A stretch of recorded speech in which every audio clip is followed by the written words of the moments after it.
Max Records is the best hip-hop name in the world. Yeah, but it's a little white guy. I know. So it's kind of funny. Actually, when I was looking at the most adorable, cast, like, fragile little kid. Yeah, absolutely. Hey, welcome to Real Nerds. I am Ryan, to my right. James. And our studio audience is leaving right now. Oh my god. Oh my god.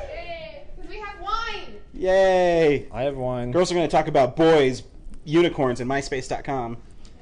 They're not going to talk about us, are they? Nah, probably. They're going to talk how awesome we are. Oh, all right. I'm cool with that. So that's good. We saw The Sitter this week. We did. And Brad's not here. He's in Brad's Washington, D.C. What's he doing? He's playing cards. Poker? Yes, he's part of the World Poker Tour. Oh, all right. And he's also going to go to Red Bank, New Jersey, hopefully, and go to Jay and Silent Bob's Secret Stash. That is badass. And I'm jealous. I know he's going to call me. I told him just to buy me a random Spider-Man comic with maybe if they have like a stamp on it from it, or like. Oh yeah, something legit that would have their symbol or something. Yeah, like it could be like the backing board says the Secret Stash on it or something. Oh, like dude, that. yeah, like a pack of boards. Yeah. If they said, I mean, they probably don't, but. Yeah, that'd be cool. Well, Mile High Comics has the stamps on the top, so I was hoping that maybe they would, or that'd be neat. Yeah, just so I have a Spider-Man from there. I'm like, oh, cool. My friend got this for me, but whatever. Well, I did. If he hears that, he should do that for me too. That'd be cool. Okay, I'll send him a text. I will. I'll send him the text after because I'm going to try to upload this to him, and hopefully he can get it. If not, you might hear this a few days later. Sorry, Real Nerds fans. Oh yeah, whatever. And I don't think anybody's like rushing to find out reviews on this movie so they can go see it this weekend. Yeah, this weekend is kind of a lull before the deluge that begins next week. Very much so. I was going to have another real mail, but Erin didn't email me, even though I ran into her at the bank and she said she was going to. She was going to email us her review of Breaking Dawn. And Erin, you're the best. She's not listening. I know. She said she was going to download it, and hopefully she will.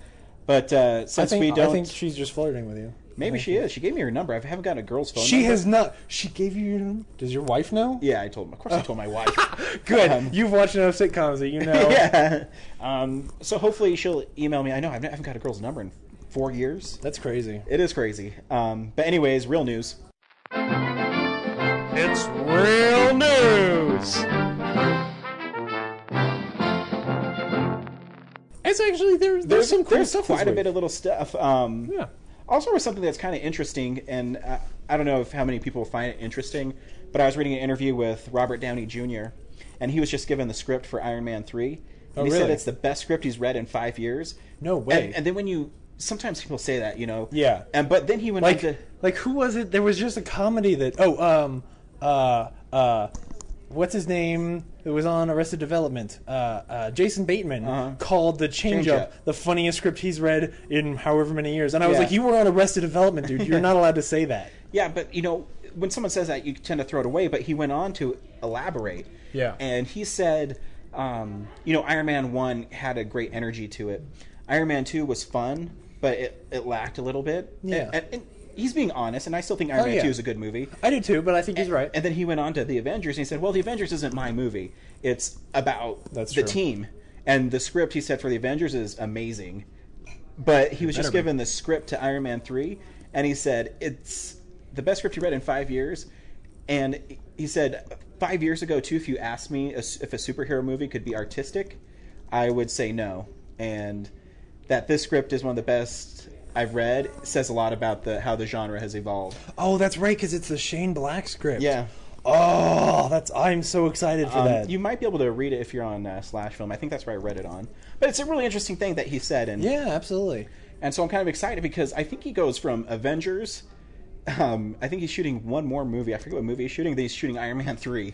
And it's funny that you said that because the first thing you said when you said in the past 5 years, I thought, well, when was Kiss Kiss Bang Bang? Like, was that, Not that I think that's the best script ever. It's a cool movie, though. Yeah, that was the last Shane Black movie he was in. Yeah. So it is kind of funny that was my first thought was, wait, but you were in this great movie that I love. Isn't that weird, too? Kiss Kiss Bang Bang is like his comeback movie that was really kind of under the radar. But if you...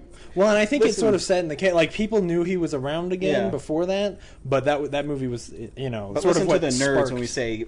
Watch Kiss Kiss Bang Bang. Oh, that movie's great. It's great. It's one of the most fun movies I've ever had in theaters. Me too. And I've always been a really big fan of Robert Downey Jr. Yeah.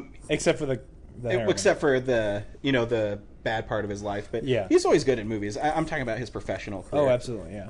So that was kind of cool. I read, and the other thing. Well, hold on, because there was one more thing I wanted to say, which is that I'm glad that he's saying that because I was a little scared after. I don't think I've talked about this on the podcast before, but I am constantly nervous about Marvel because of things like when they asked what's his name? Shit, I can't remember names today. The guy who directed the first two Iron Mans, Favreau, Jon Favreau. When he stepped down from they asked him to do Avengers and sort of Iron Man 3, and he said, no, I don't want to do those, I want to move off. And there was sort of this sense, as far as I felt, that maybe he didn't necessarily like how much control Marvel was trying to have on the movies. And then the same thing is kind of true now with Thor, where this week we lost another director who didn't want to be on Thor. And it's sort of, it makes me feel uneasy, so it's nice to hear that somebody's saying, like, no, movies past Avengers are going to be really good, too. Yeah, there is that worry, but at the same time, I think why the Marvel movies are so successful is because they do have someone like Kevin Feige, whatever the fuck his name is, keeps them under his control. Yeah. I mean, it probably is frustrating for an artist like Patty Jenkins who's said, this is what I want to do with Thor. And they probably come and say, you can't do that. Yeah. That we have specific rules that you have to follow. The story has to hit this many beats. There has to be action at this point. Yeah. And you can fill it in with whatever characters you want after that. Right. And I think that's why their movies are more successful than the DC movies. Because and that's the thing. I think they've all been good enough, and some of them really, really great. Like some of them among my favorite comic book movies.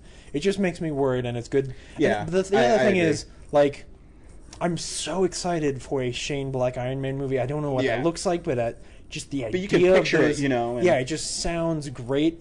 And so I like the idea of the future of Marvel movies being one where, maybe a Jon Favreau comes in and makes a couple good movies, and people are like, oh man, I'm so excited about those. But then he can move off, and somebody else can come in and make his own version of something. He's staying on as producer though, so he. Yeah, he is because he wants to make money. Yeah, I mean, you don't completely jump off of a franchise that you birthed. I think, but yeah, you're right because you're always with movies now though. It's kind of gone away from the sequel problem, if that makes sense. Yeah. There's so much money riding on them, and people now know exactly how to make cool movies. Yeah, and they know that they have to focus on story on the sequels, especially with comic book movies. And movies, and that's not always like true. Spider-Man and Batman Begins really helped solidify that, and the first X-Men. Oh yeah, because all three of those have better sequels. Exactly, because they realize that maybe if we make comic book movies not goofy. Yeah, that people will actually enjoy them and they'll make tons of money. Yeah, and of course the first X-Men is really the first one. And people like to say Blade, which kind of was, but the first X-Men I think was the one that it was the first mainstream film because Blade unfortunately is really a rated R sort of vampire movie that falls into this sort of action horror. Yeah, it falls into an action horror genre that doesn't have to deal with some of the same stuff the comic books have to deal with, like origin stories. Well, I mean it does, but it's different. Whatever. Yeah. But that's cool. So I was going to segue into Patty Jenkins leaving Thor 2. Yeah. But they're looking at a couple other directors, and nobody they've named yet is as exciting as Kenneth Branagh was. No, which I like the direction they're going because that is a franchise where I want them to have a Kenneth Branagh kind of director on there. You have to. You really do because the thing I just want Kenneth Branagh back. What made Thor so successful, I think, is you have these fantastical elements, but you keep the characters are the most important part. Yeah. There's that part where Thor is trying to save Loki on the Rainbow Bridge, and Loki doesn't want anything to do with it because he'll never be as good as Thor. And those extra beats that Branagh keeps the camera on. Oh yeah. Tom Hiddleston as Loki, is awesome. And and just the way that he treats dialogue in that movie, especially there's a scene I've been talking about it since I saw it. The scene when Loki finds out that he's actually a frost giant and he's like screaming at his father, like, this is what, and he like breaks his father's heart in that scene. It's amazing, and you never expect that kind of drama and that kind of attention paid to drama in a comic book movie. And that's why he excelled at it, and that's why I think why having talented filmmakers make these movies really elevates them. Oh, absolutely. So, what do you got for me this week, James? Beyond that, did you see the trailer for Lockout? No. I just want to bring this up because I thought it was... I don't know why this, like, really excited me. It was a really cool trailer. It was Guy Pearce, and it's like a sci-fi movie. Mm-hmm. I don't know much about it, but it's a really cool trailer. People should check it out at some point. Cool, I will. Yeah, I don't know why it just grabbed my attention. It looks like sort of a quiet sort of sci-fi action movie in space that I'm going to be really excited for. You know what trailer I saw today that is terrible? Is the Three Stooges. Oh, okay. Yeah, we're going to talk about the bad one. I wanted to leave the theater. I'd already seen the trailer. Oh, really? I haven't seen it.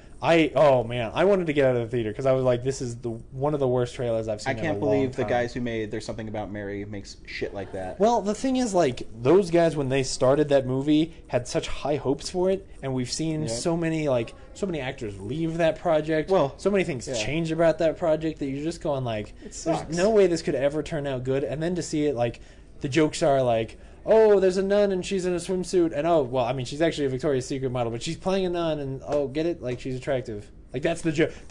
What I just said wasn't a joke, but that is a joke in the movie. Yeah, you know, people are worried because it's rated PG. I think the Three Stooges can be PG because it's just slapstick humor. Yeah. But because you don't need the cussing and the gross stuff, but it's... But it can't... They don't play it like... They're not making some kind of modern slapstick where it would actually be funny. I agree. They're doing callbacks to old jokes that not only aren't funny when you call back to them, but don't play anymore. Exactly. Like, nobody does slapstick anymore because it's not 1930. And it just seems really amateurish. Like, even in the when you see a trailer and the direction seems bad. Oh yeah, like it's a straight to DVD movie. Yeah. You just, I leaned over to Shauna and I said I would rather see a sequel to a Beethoven movie than that, because that's what it felt like to me. It felt like a direct-to-DVD like sequel to some garbage that was bad the first time. I mean, Beethoven, the dog is cute, but that movie's not good. Anyways, good. But yeah, I thought you were going to talk about the good trailer that we got this week, which after I think 3 years in the can, maybe only 2, and a lot of flip-flopping back and forth between trying to make it into 3D, Cabin in the Woods got a trailer this week. And how I had no idea. I was going to say that I've read about the movie, but I guess I didn't know about the movie. Yeah. Because obviously I'm a huge Joss Whedon fan, and I love his brother, and I don't know. Like, the movie seems... You can't even really... It seems... I don't know where to put it. I mean? Like, when I read about it, I thought it was going to be Cabin Fever, like a horror too. movie about people in the woods and like shit goes wrong and then they kill each other. Honestly, or something. when they showed the camera coming up to the cabin, it looks like the cabin from Evil Dead. No, what's even worse is the scene right before that when like the people pull up to the gas station. I was like, it's fucking Creature. Yeah, like I just saw this movie. Yeah, Joss Whedon's making a Creature. Like, I don't want to see that. And then I realized, like, oh well, they're also playing on these tropes. Yeah, you know, especially when it goes sci-fi. Then I'm like, what is going on? I want to see that movie so bad because I have no idea what's happening in it. Exactly. And it reminds me of Buffy because you see, they go into this cabin and all of a sudden there's these guys controlling these things in the cabin, but then these monsters happen, and then there's some grid around them. So they're on a holodeck. There's water zombies. They're in a cabin. There's sex going on. I don't know. I have to see it. I want to see it. I absolutely have to see it. And it's got Chris Hemsworth and that guy who was on Dollhouse. And I actually think it's probably has been perfect for them to wait as long as they've waited. Just because now Chris Hemsworth is a star. The other guy's not a star, but he's awesome. I'm so excited. I hope that movie does well in all the ways that Joss Whedon and Jed Whedon need to be successful. Exactly, and because it got stuck in limbo because it's going to be released by MGM. Then MGM got bankrupt, right? And then that movie wasn't even going to come out. Yeah. And then Lionsgate came in and said, "We'll distribute it." And they said, "Okay, give us $25 million and it's yours." And then they wanted to turn it into 3D. Yep. And it is Jed Whedon, right? Yeah. Yeah. Okay. I get his brothers confused because there's a lot of them, or 2. I don't know. Anyway, the other weird thing, and you won't care about this as much as I do, but it's a little unsettling to me. Vince Gilligan this week, who's the creator of... He was on X-Files for a while, and now he created Breaking Bad. He said this week that he doesn't know how Breaking Bad's going to end, which means that he hasn't really had it planned out in such a way. And it feels weird to me. I understand what he might be saying. If he's simply saying, like, we're sort of writing it as we go, and things are going to change as we write them, so we don't really know how it's going to end. but for him to have spent as 4 seasons on this show and not have an idea of where he's going, and I don't think that's what he's saying. No. But the way he said it is a little unsettling. Yeah, to people like that, and I'm sure you know because you're such a writer, sometimes your characters will take you places where you never expected them to go. Absolutely. So I can see maybe why he's like, I don't know how it's going to end, because maybe this guy surprised me, and And based on where season 4 ends, it may very well be that like he thought he knew where it was going to end, and then he wrote himself to this one place at the end of season 4 where he realized that character was not who he thought that character was, and now that whole ending has shifted. But it was just weird to have somebody come out and say that. Yeah. I mean, I don't like. Or too, he even could if be it's really true, excited because he doesn't know where it's going to go. He could be say, "Well, I don't know where it's going to go. I'm kind of excited to see where my mind takes myself to." Yeah. I mean, I know that because I'm not as big a writer as you, but sometimes when I create things, you get in the thing where you visualize it, and then it totally goes a different way. And that's the way that it should be. It's a healthy way to write. But on the inverse of that, they have. I watched an interview with J.K. Rowling, who wrote Harry Potter, and Harry Potter, Daniel Radcliffe, who played him, asked her. He said, "Do you know how it was going to end?" She said, "I didn't know how I was going to get there, but she knew that." Hagrid would be carrying Harry's body, and everyone would think he was dead, but he wasn't. So she knew that that's a moment at the end of the books that she wanted to have. So she had that clear vision of holding in the innocence of it. So I mean, and the problem with having a place that you know you're going is when you stop simply writing and you start writing towards something, that's when you're starting to force characters to do certain things. And that's, I'm not bringing this up because I'm in any way worried about season 5 of Breaking Bad, because that show is so well written that I have no worries at all. Like, I know he's going to blow me away. In the New Entertainment Weekly, Stephen King says it's the greatest show of this year. And he said quite possibly in a long time. This is number one pop culture thing this year. It's definitely one of my favorite shows that I've ever watched. I gotta sort of wait until it's over, because I think something about the way that this show works for me is reliant on how it's going to end. Because at a certain point, like, it is a story about a normal guy who is turning evil, really. Like, the only way I can see it going from here is that he becomes this horrible gangster that I don't like at the end. And at a certain point, if they don't complete that in a way that I still sympathize with him, then I'm going to have problems with it. But, because right now, I'm not going to spoil anything, but he has done horrible shit now. Like, he's done things that I have a hard time forgiving him for. And that makes it really hard to... It's a brilliantly written show, and I can't stop watching. Locke and Lost. Yeah. Because... especially at the end. Yeah, because even before, when he was a faith-driven character, you were like, I'm not necessarily on your side, but you understand I like him because, when you found out he was in a wheelchair and he could walk, you're like, oh my gosh, you can understand how he's that way. And then he becomes this leader and you get it on board. Then he goes really dark and you kind of stop liking him. Yeah. But it's a great character. He's one of my favorite characters in TV. But speaking of Harry Potter, the last little bit of news is sort of follow-up to last week, which is that this week, Universal Studios announced that they are expanding the Harry Potter section of their theme park, which will include, fucking Diagon Alley or some shit that I don't give a shit about. It's already there. But, well, all right, so they're gonna expand some other stuff, and that kind of confirms that they're ripping out Jaws so they can expand Harry Potter, which I'm not okay with it. No, this is coming from someone who loves Harry Potter. I love Harry Potter, I really do, but. If someone asked me this week, you called Chief Brody one of your favorite heroes ever. Exactly, and that's why too. Because if you put a gun to my head and you said choose Jaws or Harry Potter, come on, then you don't have to think about Jaws. Yeah, because that movie is so amazing, and being even a child watching that movie, I knew it was an amazing movie. Yeah. And growing up and watching it. It's an amazing movie, yeah, and you appreciate it more. Like Raiders of the Lost Ark, I always loved, but as I've been watching it, I've watched it like 3 times this year. But as I watch it more, I just love it more. Oh, and absolutely. The same thing with Jaws. And I read an interview with Steven Spielberg this week in Entertainment Weekly. So this week I've been going back and watching Steven Spielberg movies. Yeah, love him. And he's amazing. And Jaws, he's absolutely amazing. So amazing. And I love Chief Brody. He's one of my favorite characters ever because I really didn't go into too much description on my blog, but you talk about the scene with the kid. I love that scene. I love the scene when he's talking with the mayor, and he's going to close the beaches anyways because, you know what? People are dying. Yeah. And then I love the scene when they're in the boat and Quint tells a story about, whatever, and then he goes out. I just love that he stands up to that shark and he's terrified of water, and he just kicks ass. I love Chief Brody. Yeah. And it's funny. I'm pretty sure I've said this before, but it's fascinating to me because I feel like, we talk about Steven Spielberg like, oh yeah, how great is he?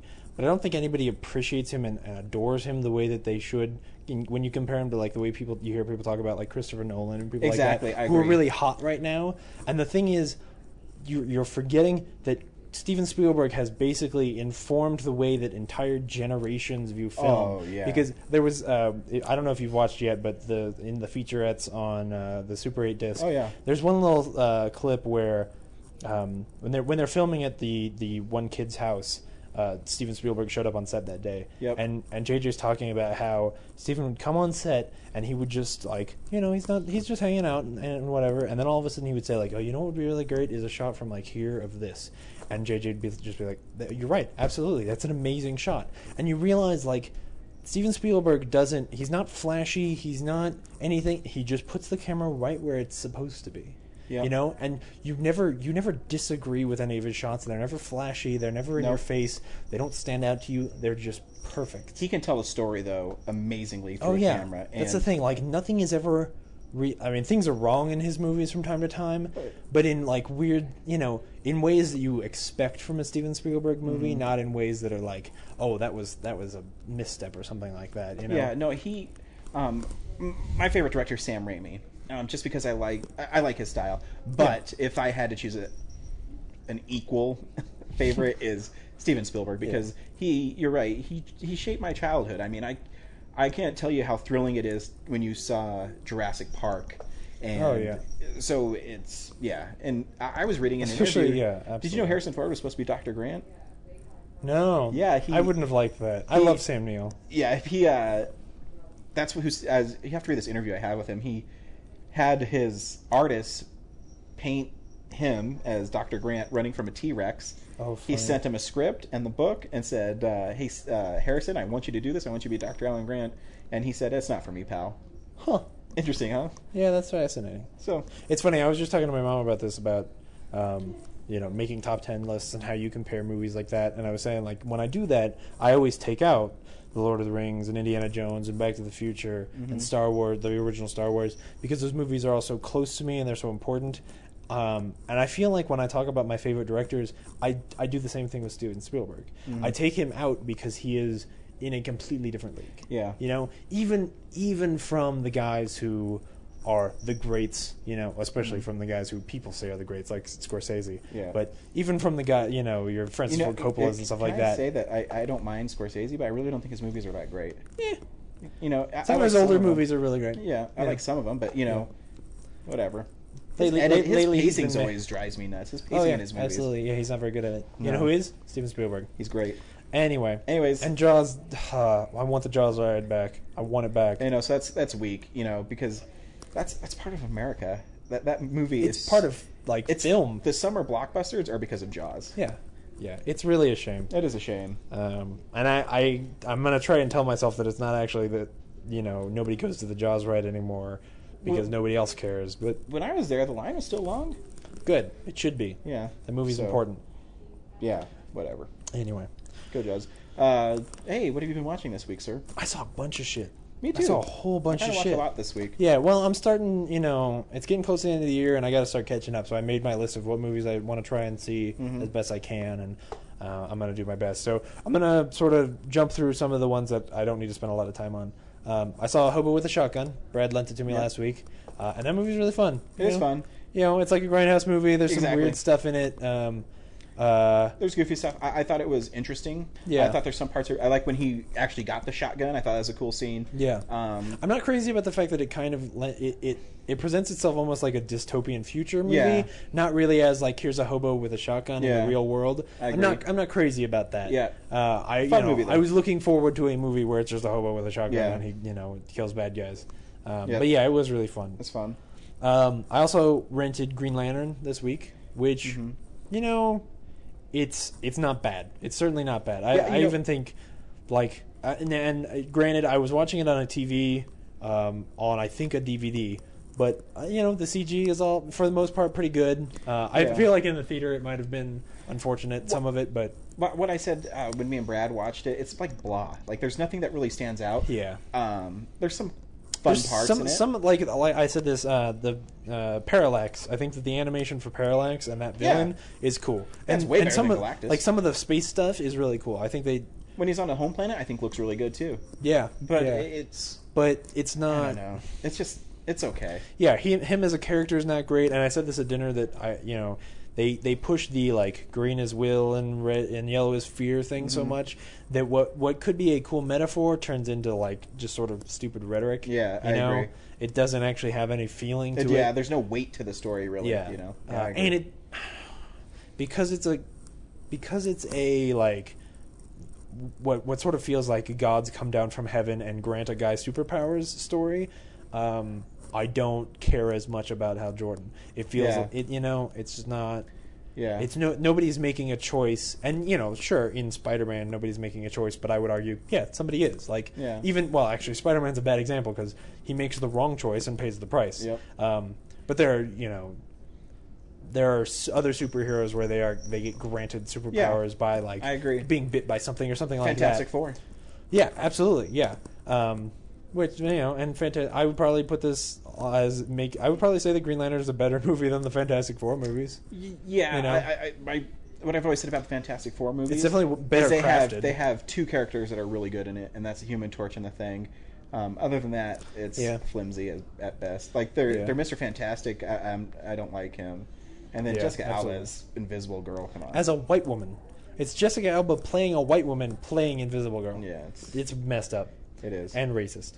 I also saw Hannah this week, which is maybe the thing I want to talk about most. Is it just good? Because, okay, the commercials for the trailers for that movie were obnoxious. Like I was really curious, but I didn't want to see it or force my friends to go see it because I knew like those trailers were just obnoxious. But that movie's really pretty good. That's what I heard. It's kind of like it's not as good as a Bourne movie, but it's it's sort of trying to be Bourne with a little girl, and that's cool. Yeah. I really enjoyed it.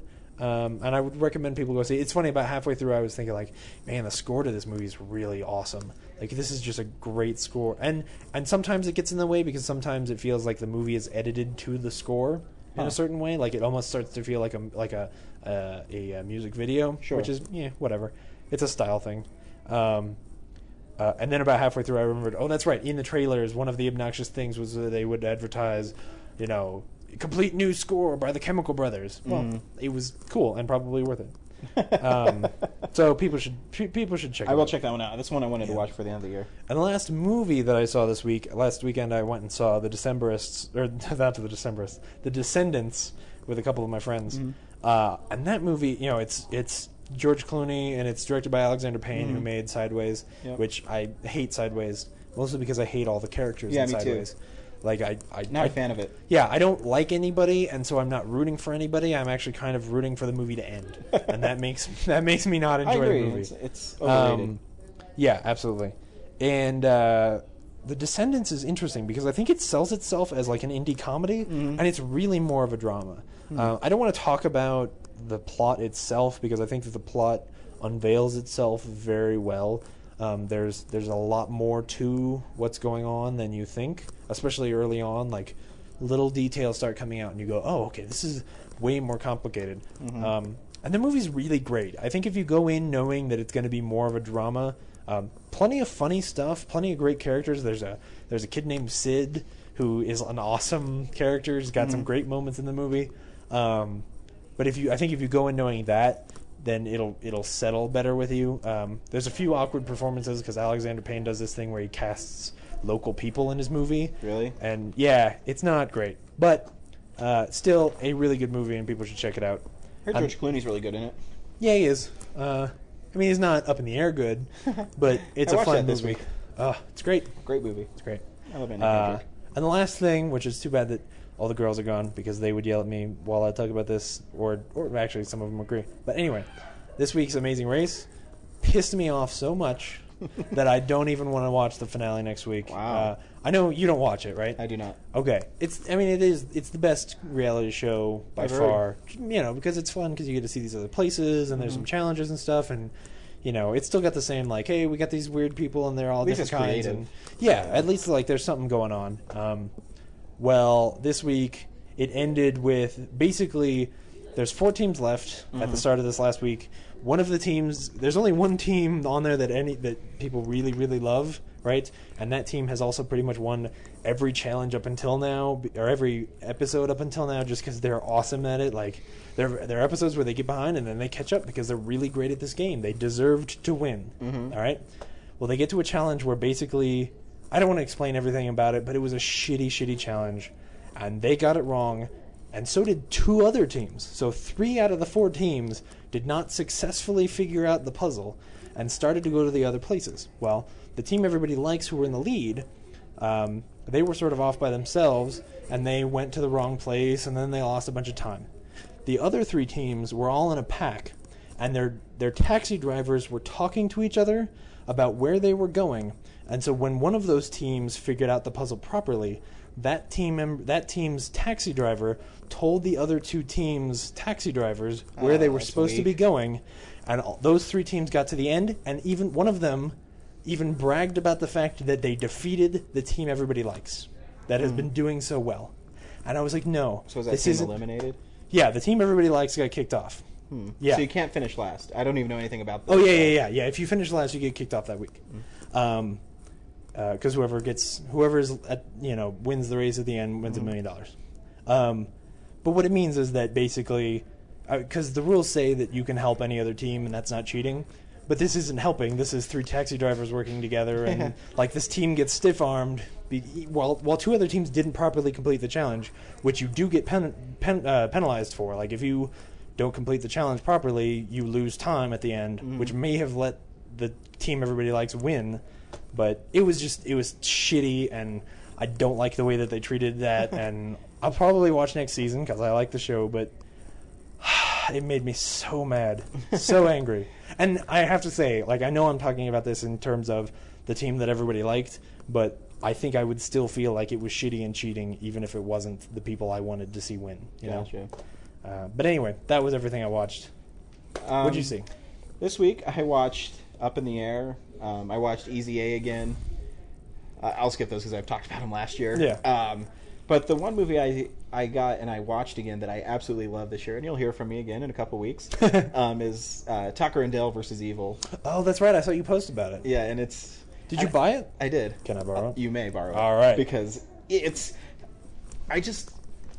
cuter than you think it would be because because the characters who play Tucker and Dale, the actors are amazing in it, and they're really nice guys. And if you're a big horror movie fan like me, it's fun because they really play on the cliches of the horror movie, and there's really funny lines. And I mean, the one guy's really scared to talk to girls, and so there's a really cute college girl. These hicks are at a gas station, just like Creature, and it literally starts just like Creature, but also Cabin in the Woods,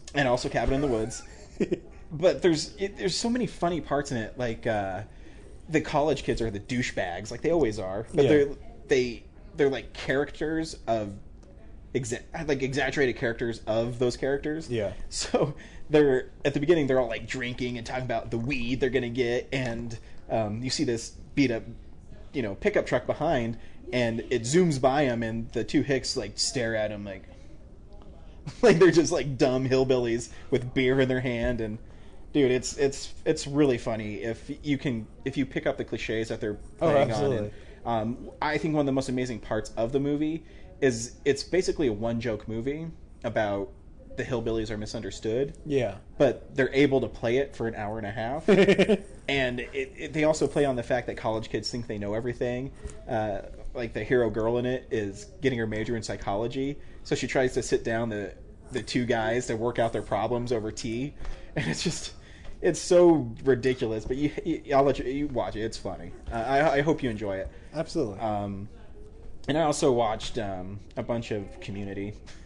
I was just going to bring this up because you reminded me by talking about the the college girl who's trying to be a psychologist, you reminded me. I also wanted to say that if you're listening to this and you're still not watching Community, you need to watch that show because this week's episode was one of the funniest episodes of television I've ever seen. I have to. I recorded it obviously yesterday. I know, and it's at work. So otherwise we would gush about it and I would sing all the songs. But I heard it's amazing. Oh man, I actually just, and I don't want to hype it up too much because then you'll watch it and be disappointed. Never But I don't think so because it's so Community smart. is one of the shows that I don't think there's a bad show on Community. Yeah, an episode. I don't think I I've seen. I should say a bad episode of Community. There are a couple of weaker ones, but they're not still bad. Funny. Yeah, they're still really funny. Because I actually I didn't see the one last week either. So I got home last night and I watched it, and I did not expect the anime foosball part. Oh yeah, and right, classic. Absolutely. And I'll say this week is you're gonna love it. You're gonna absolutely. And adore I it. watched partially the one because with, it's making fun of something that you want to make fun of, but it's also like there are subtle commentaries on. Well, I'll give this away because you probably already know. There are subtle commentaries on the musical genre and on musicals as they've been made for 70 years that are so intelligent. Like almost, I'm a big fan of Guys and Dolls, and there's something that happens in that movie that kind of like it makes me second guess the way I interpret one of the songs in Guys and Dolls because it might be kind of sexist. like it's so good. And Alison Brie is amazing. So just gonna say, watch Community. Absolutely. And my favorite episode actually so far this year. It's close. I love the Batman episode, the one we just talked about, but I also love the Dean Pelton where he's shooting commercial and where Jeff tries to be super gay like the Dean, and he thinks it's the greatest performance ever. Oh man, I love Dean Pelton, and he is Dean-a-ling-a-ling-ling. He pulls off an amazing Dean Pelton. Did you know Joel McHale majored in acting? I didn't know that. I read that about him the other day. Wow. Yeah, he's really good at it. I did forget in the real news. Did you see the new Spider-Man poster? No. It's actually pretty cool. It's Andrew Garfield hanging on a wall, and his shadow's casting the Spider-Man logo. Yeah. And it says at the bottom, the untold story. So it really isn't a reboot. It's telling basically a part. It's trying to tell like that little bit. Guess what? You missed this part when Spider-Man was in high school. Oh, that's interesting. Yeah, so it makes it a little more interesting, and it's kind of a cool poster. Cool. So yeah, it's interesting. I think they literally just put it out before we went and saw the movie because it's all over my Facebook page and Twitter. Oh, weird. Yeah, because I can't find it on Google yet, so it must not be. If you go to Superhero Hype, it's like their story. Sure thing. I'll get there eventually. Cool. So hey, we saw The Sitter this week. James, should people go see The Sitter? Yeah, I think so. Or you can wait till and rent it, but I think you should definitely check it out at some point. I think so too. I think The Sitter is pretty funny. Roll trailer. Hey, maybe Brad, you should find the Red Band trailer. Roll trailer. Oh yeah, probably. Noah. Mrs. Padula. You're such a nice guy for filling in like this. Oh my gosh. Oh my gosh. Get over. Bring it in for a hug, babe. What are we doing? Kids, this is Noah. He's going to be your babysitter tonight, okay? You guys are going to have a ton of fun, and we'll be back no later than 1 o'clock. Cool. Fuck this job. Hey, Noah, do you like to smell pretty? What's that, sweetheart? Oh! You sprayed perfume into my fucking mouth. What's your problem? My real babysitter, Nancy, she does what I want her to do. You know what? I'm not a real babysitter. What's up, you little tampon? I'm more of a sit on the couch, eat a burrito, do whatever I say or I'll kill you type of babysitter. Cállate! Hey, you cállate, motherfucker! Eat you, mama también. I tell you, fuck you, mama también. I hate you. I fucking hate you, too. I'll destroy you. Hi. I'm at a party. Do you want to come? I probably shouldn't. I was thinking we could have sex. Yeah, maybe I could work something out. Where are we going? Why don't we play the shut the fuck up game? First person not to shut the fuck up loses. Ready? Go. Uh-oh. I sharded. Oh, Would you mind picking up some party favors on your way? Trick or treat. Smell my feet. Ay, pipí, no. You bring a little ass kid to a drug deal? Oye, Fonzie. El baño está debajo de la escalera. You know this ain't no place for no kids. These aren't kids, these are little people. This woman's 48 years old. Hi. I'm a grandma. All right. What's your name, baby? They call me Soul Baby. Soul Baby? Yeah. Keep it in control, baby. Tears, no fears, man. Is that right? Respect it, don't neglect it. All right, my brother. Treat it, don't beat it, my All man. right, baby. You're a badass motherfucker. What's up, white boy? I'm here for my minivan. What's up? Look, homie, we got beef. You understand that?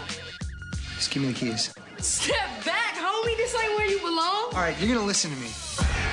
I've been stuck babysitting these 3 kids. Vete, cabrón. Don't you fuck with me, Rodrigo. I was talking to buying cocaine for my girlfriend. You stole from me. I'll take your fucking eyes out. And making her happy is probably gonna get me killed. And I came here for my motherfucking keys to my motherfucking minivan, and that's what's up.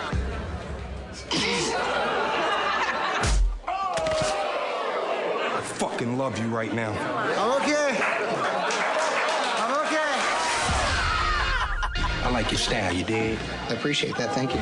If we ever need a crazy-ass white boy and get punched in the face by motherfuckers, I'ma call you. Yeah, I mean? Yeah, man. Listen, let me holler at you for a second. Just want to throw a monster shot out back at you, my man. I don't understand what the fuck that is, but it sound good, though. It's all good, baby. Peace to you. I fucking love you, dog.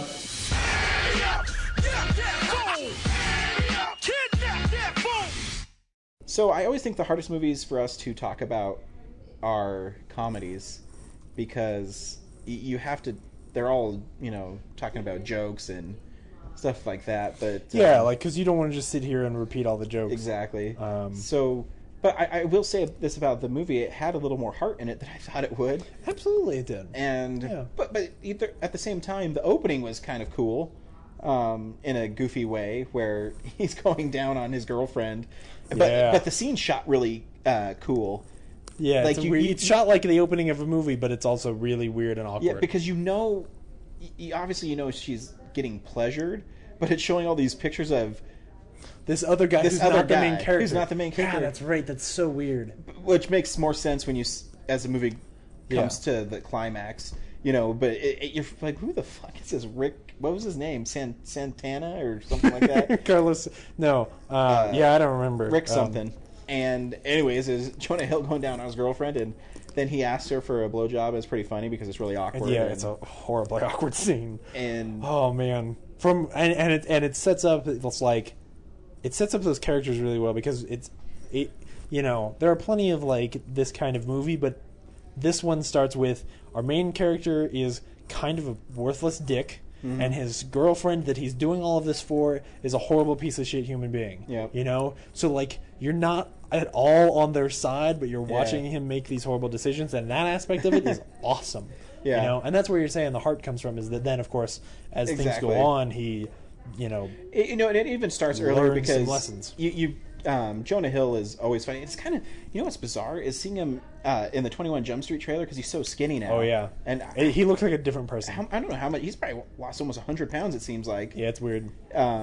This is his last fat movie. Yeah, so it's interesting because I remember reading Chris Farley's biography, and he was always worried if he lost too much weight, would he be cast in movies anymore, because that's like his shtick, it's his go-to thing. Yeah. And so he was always afraid. He said, hey, if I lose because actually if you watch Chris Farley's movies, in Tommy Boy he's actually not, he's big, but he's not too big. Black Sheep, he's not too big. And then Beverly Hills Ninja, he starts like bloating, and then he makes his last movie, Almost Heroes, and he dies, and it's also the drugs and alcohol. Yeah, that's what killed him, obviously. But I mean, I was reading he would makes you gain weight. Eat whole pizzas and drink tons of beer and then do tons of drugs. Yeah. But anyways, it's not good for you kids. So yeah, it's good that Jonah Hill's lost weight, but yeah. But you know, it starts off and he comes home. He's kind of a dick to his mom, and then he realizes that his mom's going to be happy, and he decides to babysit these kids. And the kids are pretty good in it. Honestly, they like. My biggest problem with the movie is that it's sort of, you know, a cut and paste this kind of movie, you know, where it's like, well, yeah, you can string any of these scenes together and things go wrong, and like, oh, there's drug dealers or whatever, and it's supposed to be wacky and crazy, and some of that stuff is really funny, but it feels very played out. But the kids are what save this movie for me. Like that, and those Sam kids Rockwell. are so well. Yeah, Sam Rockwell's really good too. Rockwell. He's so funny in movies. One of the cutest little girls, Max Records, who plays he was in Where the Wild Things Are, and then he plays the little kid in this movie, is amazing with with a story that you didn't expect. Yeah, you didn't expect it at all. You didn't expect them to treat it with as much respect as they do. Yep. Way more respect than, I don't know, Glee does. Exactly. And it's magnificent. It's unexpected as part of what very unexpected and funny. I don't want to gloss over the fact that there are a lot of times that I've really laughed at this. Oh movie. yeah, I loved Sam Rockwell's the drug dealer in the movie, but going to see him, he drug deals out of this totally gay gym. Yeah, but there's dudes that are making sparks and dudes with sledgehammers. Yeah, there's dudes tearing down cement walls just for no reason. It's supposed to be gay. I don't know. It was weird, really bizarre. And then when they're trying to get away, and the van full of them comes out, and they all have sledgehammers, and they're all these ripped guys. Yes. It's almost so surreal that you don't get it, but it's a funny movie, and I don't know how much more time we can spend on it because I don't know really what to talk about in it. Yeah, but it's because we can't give away, because you don't want to give away jokes and stuff like that. And you don't want to give away the kids' growth as characters and how Jonah Hill kind of redeems himself through it. But there's the great scene with Max Records when he explains that he's not different, and then there's the little girl, and it's priceless. And there's just some scenes that just really work for me in it.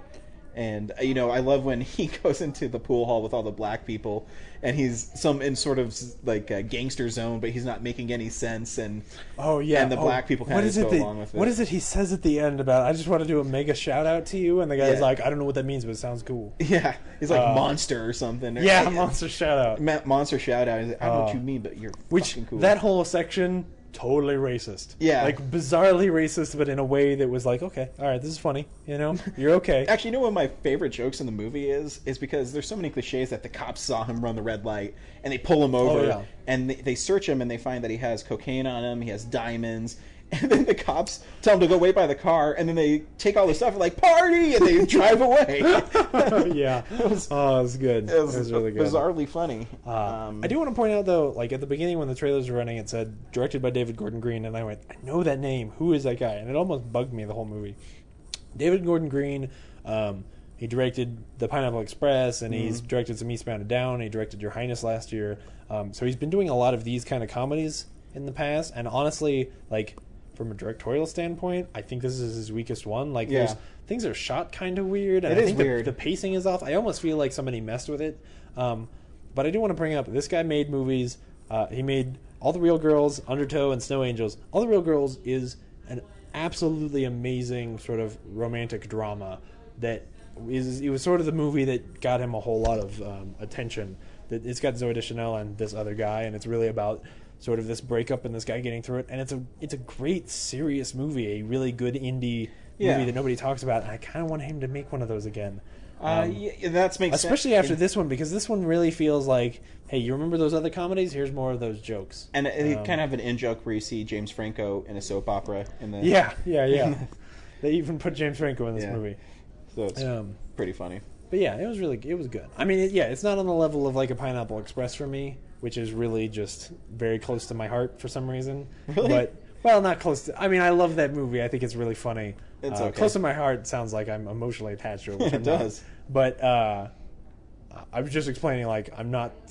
I think Pineapple Express is better, but that doesn't mean this movie's not good, I guess is what I was trying to say. It actually surprised me. I mean, I knew it would be funny because I like Jonah Hill, and I knew the kind of comedies he does. Mm-hmm. But it surprised me. There's some real... heartfelt moments. Is it in my top 10 this year? No, but no. I mean, it's still. I'll watch it again. I think it's maybe I'll get it for a gift. Yeah, who knows? Sure. It was a good one. So hey, I'm gonna put the shout out here real quick. We're gonna do our year-end movie spectacular coming up in a couple weeks. I want hopefully our listeners to send us their favorite movies. We can discuss them there too. Oh, that would be cool. So maybe email us at realnerds@gmail.com. realnerds@gmail.com. Email us your favorite movies. I was also thinking that maybe we could do our favorite performer of the year, kind of favorite actor, favorite character, things like that. A couple of those. Yeah, expand it a little bit instead of just doing a list. I mean, we'll still do the list for our favorite movies, but I think it'd be fun to say, hey, this is the best villain of the year. This is the guy who spoke to me. This is the most understated performance of the year. People aren't talking about it, but it's my favorite performance of the year. Something like that I think would be kind of fun. For sure. I think I already know who our favorite actor is going to be. I have one already. No, yeah. I'm pretty sure mine is the same as yours. He's actually in 2 of my favorite movies this year. I know. I know. We're totally on the same page. We are on the same page. I mean, I don't know that he's my favorite actor, but he has changed. He has completely changed how we see him. And it's been amazing. In 2 totally different movies. And if you've been listening to our podcast, you already know who we're talking about. Exactly. So I think that'd be kind of fun. I'm going to put it out on Twitter, and I'll put it on our Facebook page. Shoot us what you liked this year, what you didn't like. Because if you write us something about it, we'll read it. Exactly. If you write us anything, I will read it on air, as Aaron has found out. If we get, I think if we get a whole lot of them, we'll do 2 shows.